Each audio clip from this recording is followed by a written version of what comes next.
Alright guys, so recently we've been talking about a couple of things regarding competitive Pokemon, and I recently made a video talking about, how to build a competitive team, and I also showed off my competitive team that I showcased my Hustle Flapple.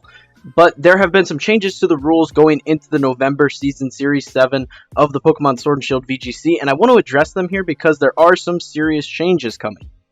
But before we get into that, if this is your first time here on the channel, be sure to subscribe for more Pokemon Sword and Shield content in the very near future. But let's get into the new rules, because they are pretty interesting.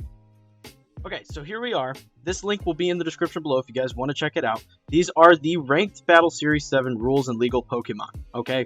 This is super important stuff. I mentioned in my VGC beginner's guide that it's important to know the rules, and the rules are definitely changing big time here. So with the Series 7 rules, these change on November 1st and they go till December 31st. That's a long season, and it's definitely changing quite a bit because of the addition of the Crown Tundra pokedex to this. All the Pokemon that were put into the game with the Crown Tundra are going to be legal, with the exception of some mythical and legendary Pokemon. Also, Litten, Torracat, and Cineroar, those Pokemon are still available in play. All the 16 previously excluded Pokemon that were in the Series 6 rule set are reversed. You are now allowed to use things like Incineroar, Cinderace, Rillaboom, things like that again in competitive play. So, I will bring us down here. All Dynamax Pokemon are going to be legal. Every single current available Gigantamax Pokemon. So Gigantamax Melmetal might be coming during this season. If that becomes available, that is not going to be allowed in ranked play. So we're going to scroll down here. Here are all the excluded Pokemon. Mewtwo, Mew, Lugia, Ho-Oh, Celebi, Kyogre, Groudon, Rayquaza, Jirachi, Dialga, Palkia, Giratina, Victini, Reshiram, Zekrom, Kyurem, Keldeo, Genesect, Xerneas, Yveltal, Zygarde, Diancie, Volcanion, Cosmog, Cosmoem, Solgaleo, Lunala, Necrozma, Magearna, Marshadow, Zeraora, Meltan, Melmetal, Zacian, Zamazenta, Eternatus, Zarude, and Calyrex. All of these are banned. You're not allowed to use them in competitive play. However, this leaves quite a few legendary Pokemon available for use in competitive play.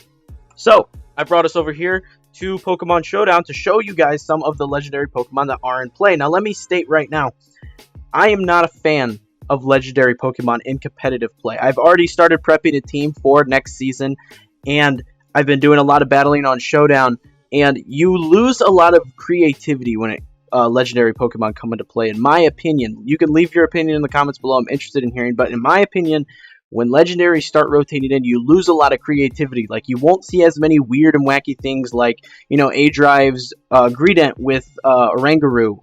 That's a team that pretty much won't work against a lot of these more legendary-based teams. Legendaries just kind of dominate the metagame once they get into play, and I'm already seeing that on Showdown. I almost always see a legendary in a team. So, some of the legendaries you can use are things like the dogs, Entei, Suicune. You can use the Lake Trio. So you've got Mesprit, Azelf, and Uxie.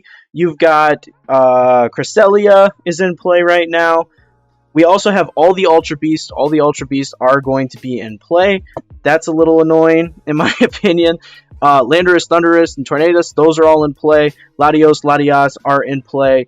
All the Tapus are also in play. So there's a bunch of legendaries that are in play now, and honestly, in my opinion, that is just super annoying.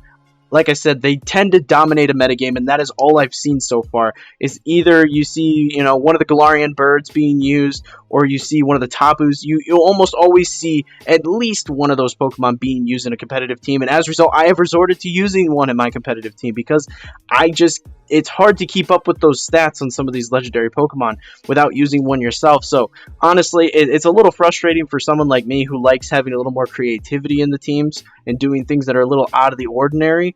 But, if you're going to be competitive, sometimes you just have to do it. And that's just kind of how this next season's shaping up to be. We're going to be using legendaries quite a bit here. So that is definitely something to keep your eye out on. You can go and start prepping a team. You can start battling for competitive VGC 2021, which is the next series.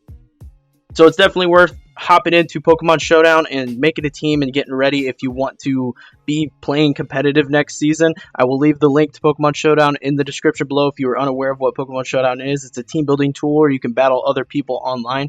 It is a ton of fun to use, and it's a really helpful tool. It saves you a lot of time from breeding in game and messing stuff up. You can put all the stats in here, know exactly what you need to do in game.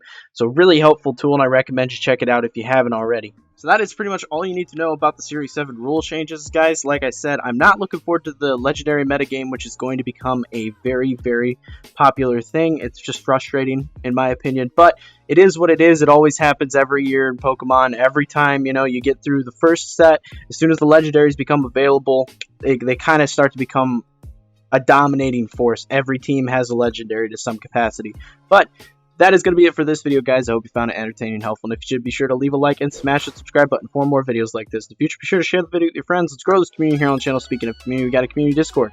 People over there playing games like Pokemon and Animal Crossing, so check that out if that's something that interests you. I do stream over on Twitch. Going to be a lot of Pokemon and Animal Crossing stuff in the very near future, so check that out if that's something that interests you. All my other social media should be on screen here at this point, and if you're interested in keeping up with me, this channel, the stream, anything like that, check me out there as well. But like I said, that's all I have for you guys today. Thank you so much for watching. I'll see you all in the next video.